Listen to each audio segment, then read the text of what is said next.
The first video in the series was designed as an introduction to our visual framework for representing sounds in a mix.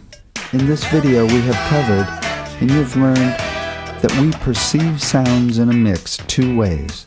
One, we feel the sound waves hitting our ears and our body. Second, we imagine the sounds between the speakers. This is imaging, the apparent placement of sounds between the speakers. We also learned about the limits of imaging. First, you normally don't hear sounds further left or right of the speakers themselves. Second, you don't hear sounds more than a couple of feet in front of or behind the speakers.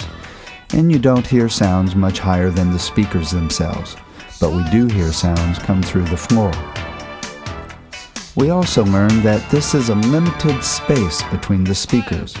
When you have a lot of sounds in the mix, they fill up the space, causing masking. With only a few sounds in the mix, there is plenty of room and they sound clearer. Therefore, it all becomes a function of crowd control.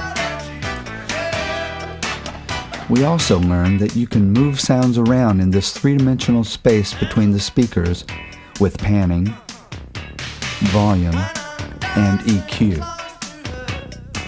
Then, we discussed delays and how you can stretch the sound between the speakers, making it fatter, although it does take up more space in the mix.